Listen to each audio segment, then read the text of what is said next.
इस बच्चे को पहले तो आपने गाजीपुर में देखा ही होगा, एक बार देखा होगा, काफ़ी वायरल हो चुका है ये बच्चा गाजीपुर बॉर्डर से। वहीं आज फिर आया है, तो आज फिर हम कई सवाल ऐसे हैं जिनके कटघरे में खड़ा है, लेकिन कई सवाल ऐसे भी हैं, कई शिक्षाएं भी इसने ऐसी दी हैं यहाँ पे राकेश टिकैत जी को भी दी है। आज ने अब तय कर दिया है कि यूपी इलेक्शन स्टार्ट होने वाले, वहीं राकेश टिकैत जी ने भी अपनी रणनीति बना ली है 5 सितंबर की, उस पर क्या कहना चाहोगे? पूरी हम कोशिश करेंगे कि यूपी में बीजेपी को हराया जाए, किसानों की जीत हो। आज भी कोई शिक्षा देनी है राकेश टिकैत जी को उस दिन की तरह? नहीं, मैं कुछ नहीं कहना चाहूँगा, वो मुझसे बड़े हैं, उनको पता है कि क्या करना है। 12 बार बातचीत हुई थी, उसके बाद से कोई बातचीत ही नहीं हुई है। तो फिर उन्होंने क्यों नहीं करी, वो उनकी गलती है। हमने तो मना नहीं करा कि हम बातचीत नहीं करेंगे। अब उनकी शर्तें हैं कुछ की, इन शर्तों पे हम बातचीत करेंगे। हम चाहते हैं कि तुम बिना शर्तों पे बातचीत करो, बिना शर्तों पे बातचीत होगी तभी कोई हल निकलेगा। इन्होंने तो शर्तें बना रखी हैं, हम किसी और चीज़ के बारे में क्यों कहेंगे? हम ये शर्त नहीं है, आप गलत मत कहिए, ये चीज़ है। ये तो हम एक बात कह रहे हैं कि आपको ये इन बिलों के बारे में बात करिए, नहीं तो फिर हमारे आने का मतलब नहीं है कोई, अगर आप इन बिलों के ऊपर, MSP के ऊपर बात नहीं करोगे तो। छोड़ के और भी लड़ाइयाँ लड़ने लगे महंगाई पे, वहीं यूपी चुनाव आ रहे हैं उस पर भी बात कर रहे हैं। यूपी चुनाव पे तो बात होगी, बंगाल चुनाव पे ही बात हुई थी। तो बंगाल छोटा था ना, यूपी छोटा नहीं है, यूपी बड़ा है। तो क्या हो गया, छोटा बड़े से कुछ नहीं होता। होता ये है कि किसानों की जीत होगी कि नहीं होगी। इलेक्शन तो इलेक्शन, यूपी चुनाव पे कुछ फर्क पड़ेगा?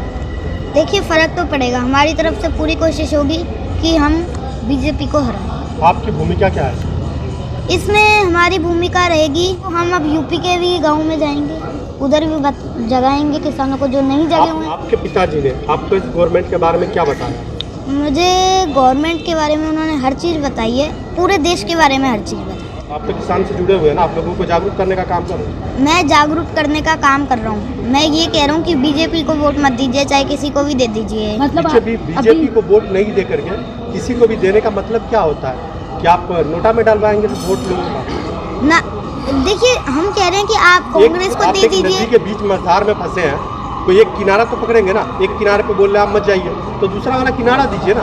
आप बोलिए कि बीच में डूब जाइए, ऐसा तो होगा नहीं। मैं ऐसे कह रहा हूँ, मेरी बात सुनिए पहले। मैं ये कह रहा हूँ कि जो हम कह रहे हैं बीजेपी को वोट मत दीजिए, कितनी पार्टी है, किसी को भी वोट दीजिए, पर बीजेपी को वोट मत दीजिए। अगर ये कानून वापस नहीं करेंगे तो गद्दी तो वापस करेंगे। जिसके पास आप जा करके बोलेंगे बीजेपी को वोट मत दीजिए, तो वो पूछेगा ना कि आप बोल रहे हैं कि बीजेपी को वोट मत दीजिए, तो फिर आप ही बताओ फिर वोट किसको दें? वो आपके हाथ में। हम तो इतना समझाने आए हैं कि बीजेपी को वोट मत दीजिए, चाहे किसी को भी दे दीजिए, हम तो इतना समझा रहे हैं। आपके हाथ में फैसला, आप कांग्रेस को दीजिए और कोई पार्टी को दीजिए। अच्छा, अगर यही आप पे लागू किया जाए, आपको कोई आकर के बोले कि बीजेपी को वोट मत दो, किसी और को दो, तो आप किसको देंगे? मेरे पास अभी हक नहीं है। तो आपके पास ये भी हक नहीं है कि आप लोगों को जाकर समझाएं? मैं तो अपने हकों की बात कर रहा हूँ ना। मैं तो ये कह रहा हूँ जो किसानों की, जो इसमें किसानों का सही है, मैं तो सही गलत की बात कर रहा हूँ। सही गलत का तो हक है मेरे पास, सही गलत का बोलने के लिए। नहीं, आपके पास कहाँ सही गलत? ऐसा कहाँ पे लिखा है कि 8 साल का बच्चा किसी आंदोलन में ही जा सकता? आप अपना कोई भी फैसला नहीं ले सकते। मैं खुद का फैसला नहीं ले रहा, मैं लोगों को समझा रहा हूँ, फैसला उनके हाथ में है। मैं तो जरा समझा रहा हूँ। जनता एक बंदा अगर उसमें से कोई पूछ लेता है, ठीक है हम आपकी बात मान लेते हैं, बीजेपी को मैं वोट नहीं दे रहा हूँ, तो कृपया करके आप ही बता दीजिए फिर अच्छा कौन है जिसको मैं वोट दे दूँ। आप तो एक पार्टी को खराब बोल दिया, अच्छा भी बता दीजिए। अच्छा, तो आपके हिसाब से कौन होगा? सीधी सी बात है, बता सकते हैं कोई पार्टी का नाम? देखिए, मैं कोई भी पार्टी का नाम नहीं बोल सकता, ये उनके हाथ में है। मैंने आपको पहले ही बताया और अब भी बता रहा हूँ, ये उनके हाथ में है। हमने तो इतना समझा दिया कि इसको वोट मत दीजिए। ये 500 किसानों की हत्यारी पार्टी है। इसने 500 किसान जो शहीद हो गए उसके ऊपर 2 मिनट का मौन भी नहीं रखा, संसद में एक ट्वीट भी नहीं कर रहा। इतना नहीं कर सकी ये सरकार, तो देश का भला क्या करेगी? इन्होंने इतने अच्छे काम करे। आप राकेश टिकैत की भाषा बोल रहे हैं? ये आप ये जो कह रहे हैं ना, ये मेरी खुद की भाषा है। मुझे कोई इंटरेस्ट नहीं है दूसरे की कॉपी मारने की, उनकी मैं कॉपी नहीं मारना चाहूँगा। मैं अपनी बात कह रहा हूँ। होगा ना कि अगर अभी 2022 के चुनाव से पहले बीजेपी बोल देती कि बिल वापस, तो झुकाव तो होगा किसानों का बीजेपी की तरफ। फिर अगर वो ऐसे भी तो कर सकती है, फिर हमने अगर उसको वोट दे दिया, वो फिर प्रधानमंत्री बन गए मोदी जी, और उन्होंने फिर बिल लागू कर दिए, तो फिर आंदोलन में आके फिर हमें बैठना पड़ेगा ना। मान लो, मैं एक आपको एग्जांपल देता हूँ, अगर हम एक ही चीज़ खाएंगे, रोज ही पिज़्ज़ा खाएंगे, पिज़्ज़ा खाएंगे, तो हम बोर हो जाएंगे उसको खा खा के। कुछ नया ट्राई करना चाहिए ना, तो थोड़ा नया टेस्ट है। क्या राहुल गांधी? ये मैंने राहुल गांधी नहीं, आप बताइए क्या खाया? मैं तो मेरा अभी हक नहीं है वोट देने का। जिनका हक है, बड़ों बड़ों का हक है, इनके हाथ में है कि इनको किसको वोट देना है। आपको लग रहा है कि योगी सरकार ने काम करें, कुछ काम करें, कुछ नहीं करें।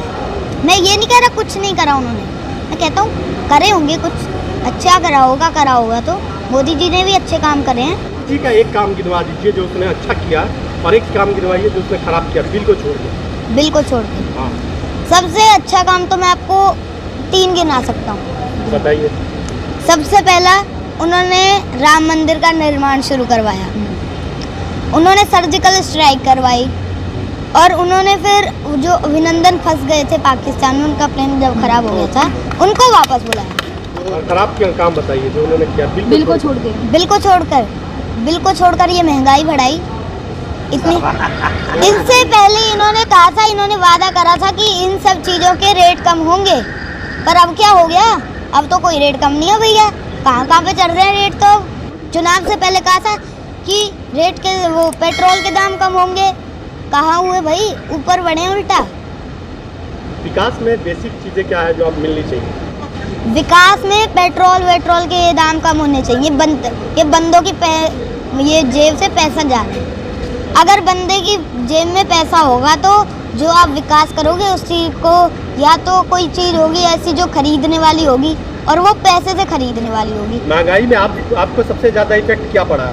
मेरे पे कोई इफेक्ट नहीं पड़ा, जो दुनिया पे पड़ा है मैं उसकी बात कर रहा हूँ। 8 साल की उम्र में मोदी जी से सवाल करने लगे? कर नहीं सकते, ऐसा कहाँ पे लिखा है कि 8 साल का बच्चा सवाल नहीं कर सकता? ठीक है, धन्यवाद।